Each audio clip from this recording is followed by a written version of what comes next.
Hello everyone, welcome back to my channel. Myself Shweta Singh. In this video, we are going to learn about blood. So it's a very important topic because usually many questions are asked in MCQs or short answers. So let's start. Blood start करने से पहले कुछ की points हैं जिन्हें हम जान लें ब्लड के बारे में. फर्स्ट, ब्लड क्या होता है? ब्लड एक फ्लूइड कनेक्टिव टिश्यू होता है which is red in colour. Red in colour होता है क्योंकि इसमें एक पिगमेंट प्रेजेंट होता है हीमोग्लोबिन, जिसकी वजह से रेड इन कलर होता है. It is OPEC. ओपेक का मतलब होता है ट्रांसपेरेंट ना हो, जो कि ट्रांसपेरेंट, क्योंकि हमारा जो ब्लड होता है that is not transparent, translucent नहीं है, तो that is opaque and is alkaline in reaction. हम जो ब्लड होता है वो एल्कलाइन इन रिएक्शन होता है. That is not acidic, that is not acidic, it is alkaline in reaction. Next is haematology is the study of body fluids like blood and lymph. Blood और lymph की जब हम study करते हैं उसको हम कहते हैं haematology. Next is body contains about 5 litre of blood in an adult which comes to about 8% of body weight. Adult human being की बॉडी में 5 लीटर ऑफ ब्लड होता है जो कि उसकी बॉडी वेट का टोटल 8% होता है. Next is arterial blood is bright red in colour. जो आर्टीरियल ब्लड होता है that is bright red in colour due to the presence of oxyhaemoglobin. Blood में ऑक्सी हीमोग्लोबिन प्रेजेंट होता है जिसकी वजह से arterial blood bright red in colour होता है, और जो हमारा वेनस ब्लड होता है वो डार्क रेड होता है due to the presence of reduced haemoglobin. This is very important. This is usually asked in MCQs. The colour of arterial blood. तो आर्टीरियल ब्लड किस कलर का होता है? ब्राइट रेड का होता है, ब्राइट रेड कलर का होता है. और वेनस ब्लड जो होता है that is dark red in colour. One more thing, जो हमारा ब्लड होता है जब सर्कुलेशन में होता है तब वो फ्लूइड होता है, लेकिन when it is taken out of the body, जब हम उसे बॉडी से बाहर निकालते हैं in the form of sample, और जब आप ब्लड टेस्ट कराते हो तो ब्लड बाहर निकाल दो तो it has a tendency of solidifying. वो सॉलिडिफाई हो जाता है यानी खून जम जाता है. इस प्रोसेस को हम कहते हैं कोगुलेशन और क्लॉटिंग. तो जो ब्लड सॉलिडिफाई हो जाता है when it is taken out of the body, this process is known as coagulation और clotting. Now we are going to study about the physical properties या फिर ब्लड की कैरेक्टरिस्टिक्स के बारे में. तो पहला है colour. As we all know that blood जो होता है रेड कलर का होता है, ठीक है.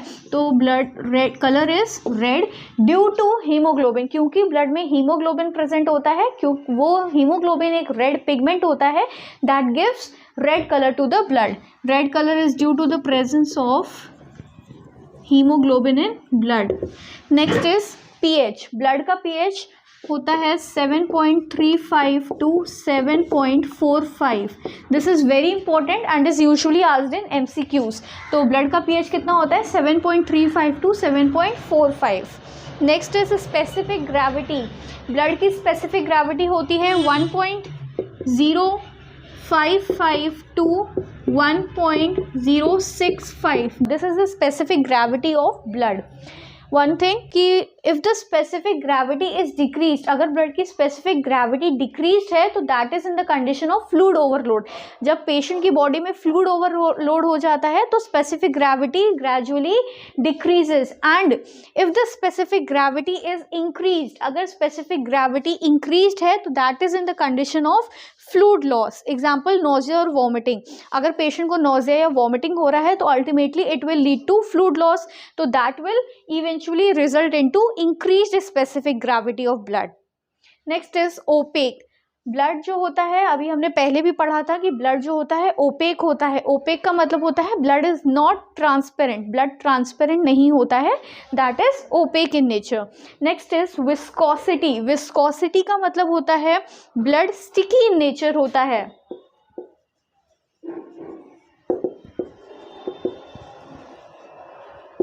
ब्लड का नेचर जो होता है विस्कस होता है. ब्लड में विस्कोसिटी प्रेजेंट होती है, that means it is sticky in nature. Next is haemoglobin. Haemoglobin हमने अभी पढ़ा था कि ब्लड में हीमोग्लोबिन प्रेजेंट होता है. ब्लड में हीमोग्लोबिन प्रेजेंट होता है. Haemoglobin gives the red colour to the blood. So this was all about physical characteristics or physical properties of blood. Now we are going to study about the functions of blood. आगे अब हम पढ़ेंगे functions of blood के बारे में. Blood के क्या क्या फंक्शंस होते हैं. तो पहला फंक्शन है ट्रांसपोर्ट ऑफ रेस्पिरेटरी गैसेस, यानी हमारी जो भी रेस्पिरेटरी गैसेस है उनका ट्रांसपोर्टेशन में ब्लड हेल्प करता है. hemoglobin in the RBCs carries oxygen from the lungs to the tissues for production of energy। अब जो हीमोग्लोबिन है ये क्या करता है, हमारे लंग्स में जो ऑक्सीजन होता है इसको कैरी करता है टिश्यूज तक, और टिश्यूज में जाके हमारा प्रोडक्शन ऑफ एनर्जी को हेल्प करता है। ठीक है, प्रोडक्शन ऑफ एनर्जी में हेल्प करता है, क्योंकि टिश्यूज जो होते हैं वहाँ पे ऑक्सीजन की ज़रूरत होती है for the production of energy. Food tissues में ऑक्सीजन प्रोवाइड करता है, जिसकी वजह से हमारा फर्दर प्रोडक्शन ऑफ एनर्जी होता है। फूड की ऑक्सीडेशन होती है, जिसकी वजह से एनर्जी प्रोड्यूस होती है। तो ये ऑक्सीजन कैरी करने का काम कौन करता है, लंग से टिश्यू तक ब्लड करता है। And then from the tissues carbon dioxide is carried to the lungs where it is exhaled. अब जब टिश्यू मेटाबॉलिज्म हो जाती है, टिश्यूज में जब एनर्जी प्रोड्यूस हो जाती है, तो कुछ वेस्ट प्रोडक्ट होता है in the form of carbon dioxide, वापस लंग्स तक कैरी कौन करता है, haemoglobin is mainly responsible for the transport of respiratory gases. तो ब्लड क्या करता है, जो रेस्पिरेटरी गैसेस है उनका ट्रांसपोर्ट करता है, लंग्स से ऑक्सीजन प्रोवाइड करता है टिश्यूज तक for the production of energy, and वापस कार्बन डाइऑक्साइड जो वहाँ पे वेस्ट रिलीज होता है उस वेस्ट को कैरी करता है, कार्बन डाइऑक्साइड कैरी करता है लंग्स तक, जहाँ पे where it is exhaled out through the process of exhalation, वो हमारी बॉडी से बाहर निकल जाती है। तो ये हो गया फर्स्ट हमारा transport of respiratory gases. Next है excretory function. Blood also helps in excretory system. Excretory function कैसे करता है blood, various waste products of the tissue metabolism are carried by blood to the excretory channels like kidney, lungs etcetera. हमारी body में जो भी tissue metabolism होता है, उस टिश्यू मेटाबॉलिज्म के बाद जो भी वेस्ट प्रोडक्ट रिलीज होता है, उस वेस्ट प्रोडक्ट को एक्सक्रीटरी सिस्टम तक कैरी करने का काम ब्लड करता है। हमारी बॉडी में जो एक्सक्रीटरी सिस्टम हो गया, जैसे हमारा किडनी हो गया, लंग्स हो गया, स्किन हो गया, इन एक्सक्रीटरी चैनल्स तक वेस्ट प्रोडक्ट को कैरी करता है। So blood helps in excretory system also. Next is water balance. Blood क्या करता है, हमारी बॉडी में जो भी फ्लूइड कंटेंट है उसको मेंटेन करना और रेगुलेट करने का काम करता है। तो next function acid base balance. Blood क्या करता है, हमारी बॉडी में एसिड बेस बैलेंस को मेंटेन करता है। कैसे, normal pH of blood is 7.35 to 7.45। हमारी बॉडी का जो नॉर्मल पीएच होता है वो होता है 7.35 टू 7.45। और हमारी बॉडी में कुछ ऐसे एंजाइम्स होते हैं जो तभी फंक्शन कर सकते हैं या तभी एक्ट कर पाएंगे जब हमारी बॉडी का पीएच नैरो रेंज में होगा। और ये भी हमें पता है कि हमारी बॉडी में large amount of acid is produced due to the result of metabolism. Metabolism हमारी बॉडी में होता है, जब हम फूड लेते हैं तो उसके बाद मेटाबॉलिज्म होता है, जिसकी वजह से हमारी बॉडी में एनर्जी प्रोड्यूस होती है। तो उस मेटाबॉलिज्म के प्रोसेस में बहुत लार्ज अमाउंट में एसिड प्रोड्यूस होता है। तो उस एसिड को मेंटेन, एसिड बेस बैलेंस को मेंटेन करने के लिए हमारे ब्लड में बफर्स होते हैं जो कि हमारे बॉडी में एसिड बेस बैलेंस को मेंटेन करके रखते हैं। तो ये हो गया one function of the blood. Next function of the blood is nutritional function. Nutrition में कैसे हेल्प करता है हमारा ब्लड, तो जो हम फूड लेते हैं, फूड हमारे डाइजेस्टिव ट्रैक्ट या एलिमेंट्री कैनाल में जाके एंड प्रोडक्ट जो होता है बनाता है ग्लूकोज, एमाइनो एसिड्स और लिपिड्स। ठीक है, तो फूड का जो एंड प्रोडक्ट होता है that is helpful for the body is glucose, amino acids और lipids.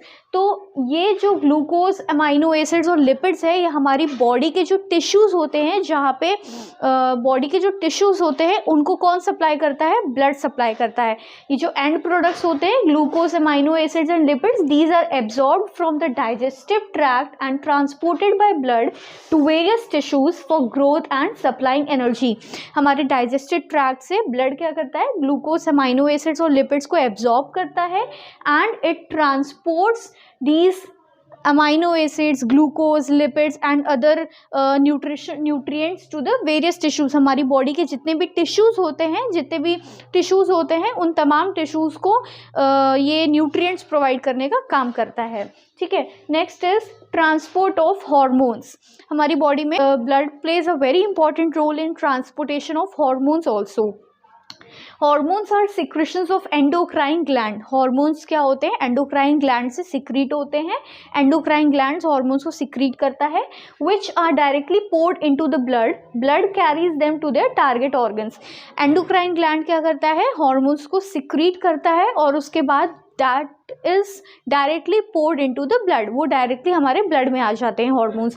And these hormones are transported to their target organs, उनके टारगेट ऑर्गन्स तक पहुंचाने का काम कौन करता है? ब्लड करता है।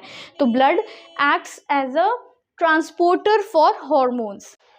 Next function is temperature regulation. Blood क्या करता है? हमारी बॉडी में टेम्परेचर को मेंटेन करके रखता है, उसको रेगुलेट करके रखता है। Normal body temperature is 98.6 degree Fahrenheit और 37 डिग्री सेल्सियस।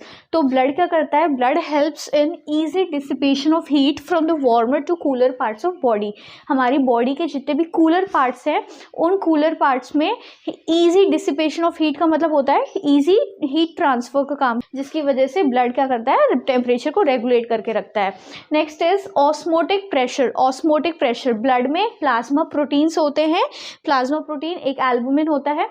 एल्बुमिन वो क्या करता है? It exerts osmotic pressure. Osmotic pressure exert करता है, जिसकी वजह से हमारा जो वैस्कुलर सिस्टम है उसमें फ्लूइड बैलेंस बना रहता है।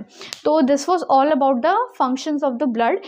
Now next we are going to study about the composition of blood. Blood किन चीज़ों से मिलके बना होता है? Blood is mainly composed of plasma, blood cells and gases. Blood जो होता है mainly 3 चीज़ों से मिलके बना होता है। पहला है plasma, next is blood cells and third one is gases. Plasma 55% होता है, blood cells 45% होता है और last है gases. Remaining जो होता है कुछ gases होती हैं जैसे ऑक्सीजन, कार्बन डाइऑक्साइड और नाइट्रोजन। तो इन सब चीज़ों से मिलके ब्लड बना होता है। नेक्स्ट हमारा प्लाज्मा। प्लाज्मा जो होता है फर्दर किन चीज़ों से बना होता है? वाटर और सॉलिड से। वाटर होता है 91%, 91% वाटर होता है और 9% सॉलिड होता है। ठीक है, अब ये solid is further made of organic and inorganic components. Organic components 8% होता है, इनऑर्गेनिक कंपोनेंट हमारा 1% होता है। ऑर्गेनिक कंपोनेंट किन से कंपोज्ड है? प्रोटीन से, कार्बोहाइड्रेट्स। प्रोटीन्स में भी मेनली एल्बुमिन, 3 प्रोटीन होते हैं, एल्बुमिन, ग्लोबुलिन एंड फिब्रिनोजेन। तो these are the plasma proteins. Next is carbohydrates, lipids and enzymes and metabolites. Next is inorganic components. Inorganic components 1% होते हैं and these inorganic components are sodium, potassium, calcium, chloride, magnesium, bicarbonate and phosphoric acid. Next is blood cells. Blood cells 45% होती हैं, 3 चीज़ों से मिलके form होता है। First is RBC, RBC को रेड ब्लड सेल्स भी बोलते हैं। Next is WBC and platelets. RBC is otherwise known as erythrocytes. So RBC is also known as erythrocyte. WBC या white blood cells को हम leukocytes भी बोलते हैं and platelets को हम thrombocytes भी बोलते हैं. So RBCs, WBC and platelets, erythrocytes, leukocytes and thrombocytes. These 3 are known as the cellular component of the blood or the blood cells of blood. So blood is composed of plasma, blood cells and gases. Plasma is 55%, blood cell is 45% and the remaining one is gases. Gases में oxygen, carbon dioxide and nitrogen. Plasma is composed of water and solid. Water is 91% and solid is 9%. Further, solid is composed of organic components and some inorganic components. Organic components 8% होते हैं और inorganic components 1% होते हैं. Organic components में पहला है protein. Protein में भी mainly 3 plasma proteins होते हैं, albumin, globulin and fibrinogen. Next organic components are carbohydrates, lipids, enzymes and metabolites. Next is inorganic components. Inorganic components plasma में क्या क्या होते हैं? Sodium, potassium, calcium, magnesium, bicarbonate and phosphoric acid. Next is blood cells. Blood cells is composed of RBC or red blood cells, WBC or leukocytes, platelets or thrombocytes. So this is all about the composition of blood. Now we will further study about plasma and blood cells, RBC, WBC and platelets in another video in which I will explain about plasma and the blood cells. I hope you all must have understood the video, and if you like the video, please like, share and subscribe to my channel. Thanks for watching.